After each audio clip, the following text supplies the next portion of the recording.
На этой войне есть события, о которых мы в последнее время говорим нечасто, но они постоянно происходят. Это удары по жилым кварталам в украинских городах, по многоэтажкам. Подобные удары уже стали информационным фоном. Взрослые и дети гибнут каждый день, но 99% таких трагедий освещаются лишь в местной новостной сводке. Журналисты пишут заметные материалы лишь об отдельных случаях. Например, когда гибнет целая семья с детьми. Или если погибает известный человек. 14 ноября российские военные попали в дом в Киеве, который был построен для переселенцев из Припяти. Убили Наталью Ходимчук, вдову Валерия Ходимчука, старшего оператора на Чернобыльской АЭС, который считается самой первой жертвой катастрофы 1986 года. О смерти его вдовы написали мировые СМИ, ведь еще не так давно весь мир смотрел сериал «Чернобыль». В новости попадают и те удары, при которых число единовременных жертв особенно велико. Такой удар был, например, в ночь с 18 на 19 ноября в Тернополе. На момент подготовки этого выпуска обнаружены тела 34 человек, в том числе 6 детей. Ранены 94 человека, из них 18 детей. И все это происходит под призывы путинских пропагандистов уничтожать украинские города, не жалеть живущих там людей. Тернополь находится на западе Украины, но к русскоязычному востоку страны пропаганда требует проявлять еще большую жестокость. Мол, на западе враги, бандеровцы, а на востоке предатели, как они говорят, называемая ими так «вырусь». Они не люди. Они, перестав быть русскими, перестали быть людьми. На контрасте с этим другая часть официоза с помпой отметила 80-летие начала Нюрнбергского процесса. Примерили на себя роль обвинителей и судей. Подчеркнули свою связь с теми, кто 80 лет назад судил нацистов за преступления против мира и человечности. Как-то у них это сочетается. О чем сегодня и поговорим. Прежде чем начнем, по ссылке вы найдете все необходимое, чтобы вернуть привычный интернет без блокировок в России. Спонсор этой рубрики VPN Liberty, у которого сейчас 30 дней бесплатно.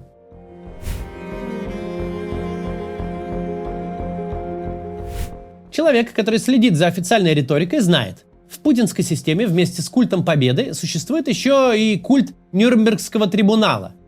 О нем регулярно говорит и Путин, и другие высшие российские чиновники. Был запущен федеральный информационный проект на сайте Nürnberg Media. Сняли и разрекламировали фильм, где Сергей Безруков сыграл главного обвинителя от СССР Романа Руденко. Я обвиняю подсудимых в том, что они подготовили и осуществили вероломное нападение на народы моей страны и все свободолюбивые народы. Я обвиняю подсудимых в том, что они, развязав мировую войну в нарушении основных начал международного права, превратили войну в орудие массового истребления мирных граждан, в орудие грабежа, насилия и разбоя. На днях интерьер зала, где проходил трибунал, воссоздали в московском манеже. Среди этих декораций, заняв буквально место Руденко, выступила с обвинительной речью пресс-секретарь МИДа Мария Захарова.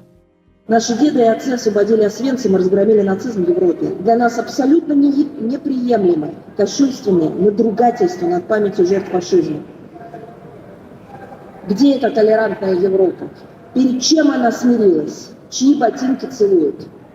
Нет, не победителей, а тех, кто творил эти массовые расправы. Это стыд и позор. В рамках обычной логики, после 24 февраля 2022 года российским властям о Нюрнбергском процессе лучше бы вообще не заикаться. Но у системы логика своя. Она реализует такой вот странный концепт наследования победы, согласно которому все подвиги и слава прошлых поколений автоматически переносятся на так называемых наследников победителей, то есть на путинское чиновничество, которому надо, значит, ноги целовать в связи с событиями, которые произошли до того, как Путин и его окружение вообще на свет появились. Помимо этой концепции есть мотив и более тонкий. Он связан с обратной стороной Нюрнберга. Дело в том, что организаторы суда были не безупречны, но в условиях 1945 года стали голосом морали и этики. Британская империя – каноничный пример колониализма. Не особо отставала и Франция. Оба государства запятнали себя Мюнхенским сговором с Гитлером. Соединенные Штаты жили в то время по своим расовым законам, на что с сарказмом указывали обвиняемые нацисты. Сталин в 1939-м заключил с Гитлером пакт. В СССР до и во время войны массово расстреливали, сажали и ссылали граждан. В том числе и по этническому признаку. советских греков, поляков, латышей, немцев, корейцев, крымских татар, народа Кавказа и многих других, вплоть до курдов, которых погибли тысячи в ходе депортации. Перед войной лично осуждал людей на смерть и советский прокурор Роман Руденко, тот самый, кого сыграл Безруков. Как пишет современный архивист Константин Богуславский, в карьере Руденко был случай, когда он, как член областной тройки, за один рабочий день рассмотрел 672 дела и 531 человека приговорил к расстрелу. Также один из двух советских судей в Нюрнберге, Никитченко, должен был сам пойти под суд бы. Он фигурирует в докладе комиссии ЦК КПСС от 9 февраля 1956 года. Цитирую. Никитченко, возглавляя выездную комиссию на Дальнем Востоке, не видя дел и обвиняемых, вынес по телеграфу 102 приговора. Однако война против нацизма как бы списала союзникам все грехи. Победа в 1945-м дала возможность таким людям, как Никитченко и Руденко, представлять цивилизованный мир. На фоне беспрецедентных преступлений нацистов все кровавые дела обвинителей как бы нивелировались. До такой степени, что с 2015-го отличившихся российских прокуроров стали награждать ведомственной медалью с портретом Руденко. Это притягательный пример для нынешней путинской власти, которая демонстрирует чуть ли не религиозное отношение к трибуналу 80-летней давности. Ведь выходит так: кто борется с нацизмом и судит нацистов, тот сам как бы становится чист. Что бы он ни делал, к нему не может быть вопросов. А Владимир Путин, согласно его квази-идеологии, как раз наследует ту борьбу с нацистами, которая, оказывается, не закончилась ни в 45-м, ни в 46-м, когда в Нюрнберге вынесли приговоры. Борьба, дескать, продолжается в Украине. Здоровому человеку трудновато такое понять, но логика в официальной путинской риторике именно такая. Мы, мол, наследники тех прокуроров и судей, и мы тут задаем вопросы. К нам же вопросов быть не может. Так путинская система придумала себе наследуемый иммунитет, который, мол, позволяет служителям власти делать все, что угодно, и даже самим повторять нацистские практики, особенно в пропаганде. Не самый известный, но характерный пример – выступление депутата Госдумы от «Единой России» и профессора финансового университета Олега Матвейчева. Что его публичные выступления в СМИ, что посты в Телеграме – все это незамутненный нацизм. Депутат и профессор буквально продвигает идею, что в соседней стране живет ущербная нация, которая не вполне дотягивает до человеческого уровня. Он уже как-то попадал в один из наших разборов пропаганды. Тогда Матвейчев двинул речь, что, мол, украинцы, получившие российские паспорта, должны не только отказаться от этнической идентичности, но и быть приучены к абсолютному послушанию властям, включая местных чиновников. И вот тогда, может быть, как говорит этот хмырь, они станут людьми. Эту идею развивает малоизвестный автор Роман Носиков, текст которого как раз рекомендует в своем телеграме Матвейчев. Из похожих размышлений состоит значительная часть ежедневного эфира на телеканале Соловьев Лайв. Не все из того, что там звучит, можно цитировать на Ютубе. Впрочем, и того, что пропускает Ютуб, достаточно, чтобы сложилось представление. Вот такая вот беда. Поэтому я не удивляюсь тому, что абсолютно русские люди сегодня в Николаеве, в Одессе скачут как обезьяны с кастрюлями на головах, считают себя украинцами, без внутреннего сопротивления слили, предали память предков. Тот же Зеленский, будучи этническим евреем и советским человеком, абсолютно русскоязычным, то есть русским по культуре и образованию, он абсолютно спокойно сейчас награждает нацистов, половина из которых, если не 3/4, такие же бывшие русские, то есть выруси, которые стали украинцами. Ну, это вот беда такая и болезнь. Слева в кадре один из самых популярных соловьевских ведущих – Армен Гаспарян. Он же соавтор нового российского учебника по истории. Гаспарян часто размышляет о жителях востока Украины как об испорченном народе. Его телеграм буквально набит постами с глумлением над пострадавшими от сотен российских ударов по Харькову и Одессе. Запись, где четко видны попадания по жилым домам, он выкладывает с подписью «Утро в Харькове удалось». В этом вот посте Гаспаряна обрадовал разрушенный частный дом и чей-то обгоревший ежедневник. В одной из публикаций он радуется, что русскоговорящая семья одесситов с детьми пережила потоп в квартире. Про Тернополь тоже высказался.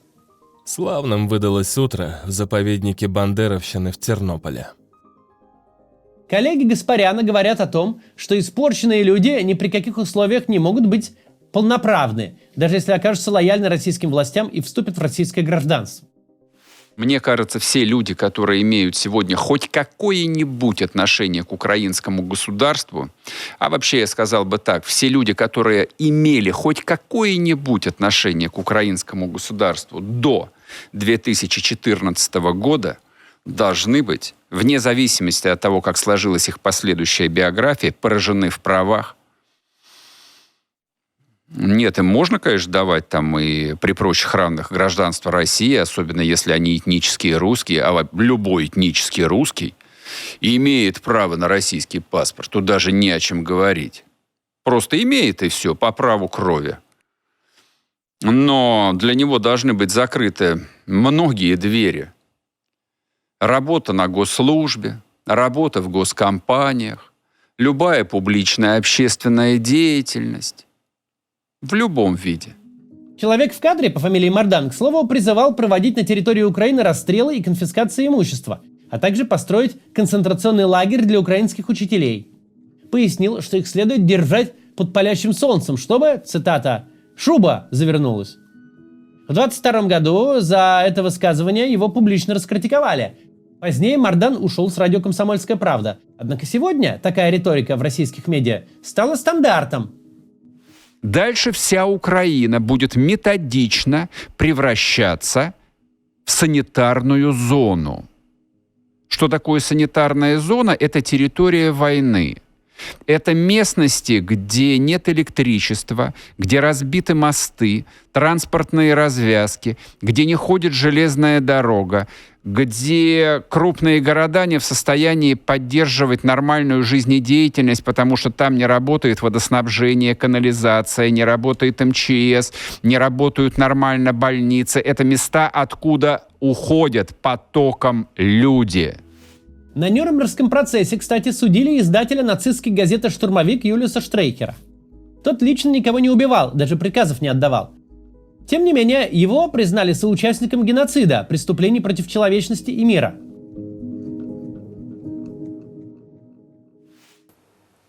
Мы не такие, конечно.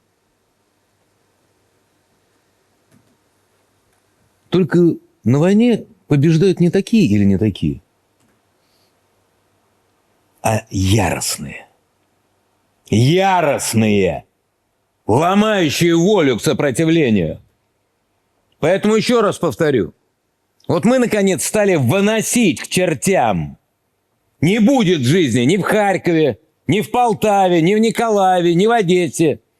Не будет этих городов и не будет Киева, если мирные жители не осознают, что их избрали как расходный материал и не скинут свою нацистскую власть.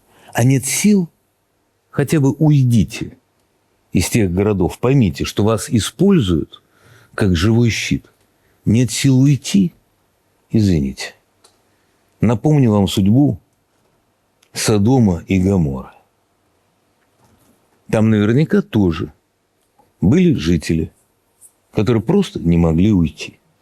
У Соловьева, кстати, есть бзик на теме уничтожения именно Одессы и Харькова, которые до сих пор остаются крупнейшими центрами русского языка в Восточной Европе. Тут меня упрекали, что я призвал уничтожить Харьков. Ну, дав, правда, сначала 3 дня на вывод всех жителей. А потом сказать, вот, будет уничтожен. Я вам скажу, после вот сегодняшнего злодеяния я бы стер с лица земли Одессу, Николаев, Харьков и Киев. Я вообще террорист. Я вообще сказал, значит так, 3 дня всем выйти мирным из Харькова, из Николаева, из Одессы. 3 дня. Если это не будет сделано, сносим квартал за квартал. Это все неспроста. Соловьев прежде не раз говорил прямым текстом, что ни в каких регионах Украины, включая русскоязычный Восток, нет жителей, заслуживающих сострадания. Вас мы будем уничтожать. Точка. При том, что интересно, что в какой-то момент времени вы даже поймете, за что. Потому что украинское политическое мышление, или, как сказал Михаил Сергеевич, мышление, да? Мышление. Это по своей форме предательство. А предателей надо уничтожать. Плотина Киевская должна быть разрушена, город должен быть затоплен, Харьков должен быть уничтожен, Николаев, Одесса, Сумы стерты с лица земли, как Днепропетровск и прочие города. При этом вначале предупреждаем, не понимают, осуществляем. Но другого нельзя, к сожалению. Это же не хорошо, не плохо, это просто данность. Ну, как можно по-другому воевать? Ну, только таким образом, только таким образом. И это самые вот гуманистические представления о ходе ведения вооруженной борьбы.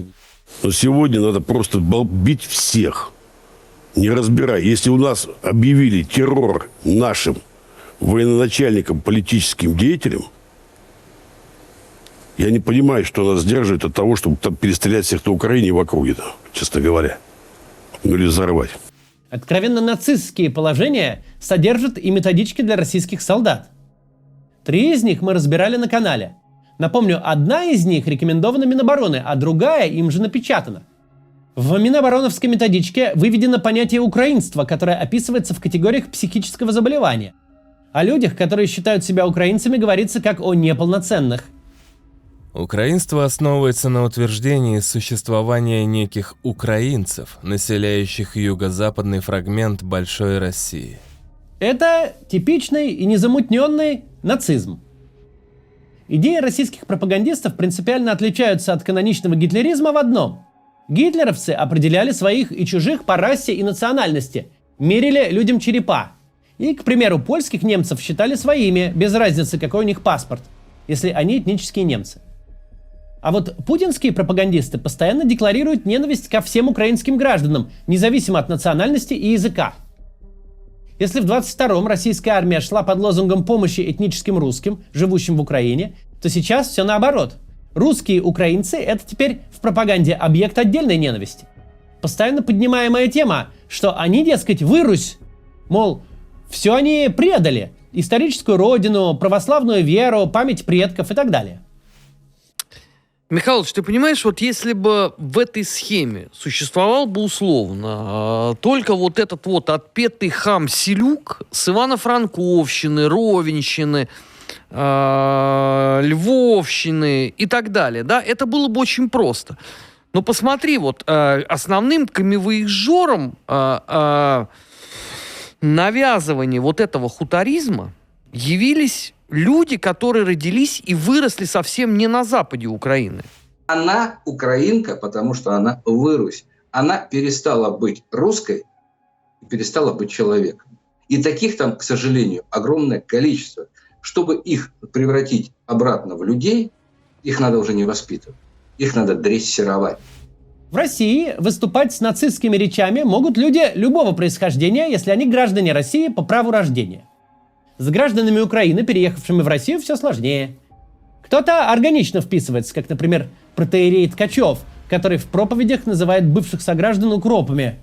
И в то время как укропы, значит, готовились давным-давно для того, чтобы следить разведку воздуха, корректировку огня делать, значит, наши не умеют. Короче, надо было народными средствами, народными волонтерскими усилиями это делать. Но многие из переметнувшихся влиться не способны. Как бы они ни декларировали лояльность Путину, им будут постоянно напоминать о происхождении. Их будут травить на каналах и радио, называть криптобандеровцами. Дескать, за время жизни в Украине слишком заразились украинством. И это часть обычной дискуссии в теле- и радиоэфирах, не говоря уж о пропагандистских телеграм-каналах.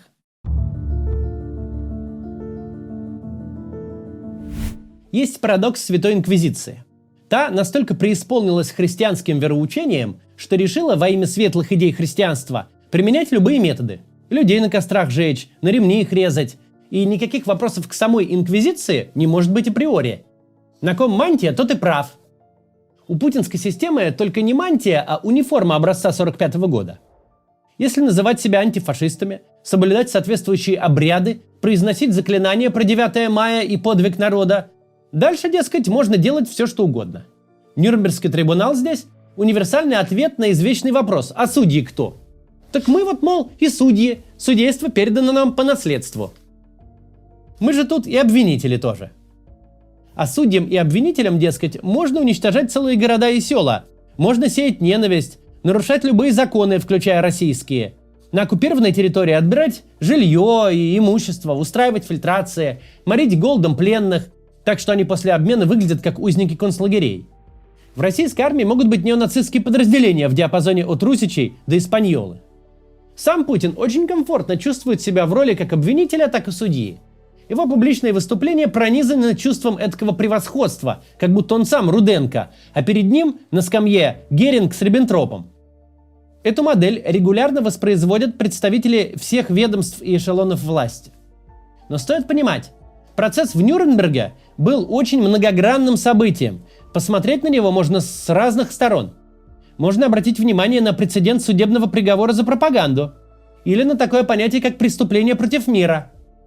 Но можно свести все к узкой и примитивной мысли. То был триумф, когда мы обвиняли, мы судили, а нам слово поперек не смели сказать ни враги, ни союзники. Мария Захарова, которую мы вспомнили в начале, вот что заявила. Параллели между 30-ми и 40-ми годами 20 века и актуальными событиями, безусловно, сейчас слишком очевидны. И раз такое происходит, значит, не все усвоили выводы Нюрнберга. Казалось бы, сложно поспорить. Только Захарова имела в виду не то, что вы, вероятно, подумали. Там идея такая. Мы победили нацистов, поэтому нам, дескать, можно все. Можем сами вести себя как нацисты, а вы нам должны быть благодарны, потому что мы нацистов победили.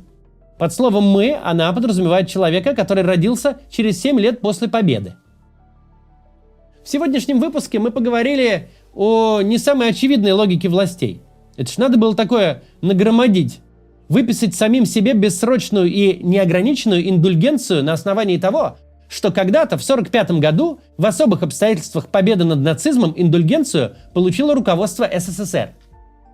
В противовес я бы хотел предложить свою неочевидную мысль. Представьте себе абстрактную державу, которая делала бы выводы обо всей России только на основании эфиров Соловьева и его команды, минобороновских методичек и высказываний всяких профессоров типа Матвеичева. Или деятельности группировки «Русич», которая недавно опять подняла волну на тему необходимости убивать всех украинских военнопленных, причем одними лишь призывами там дело не ограничивается.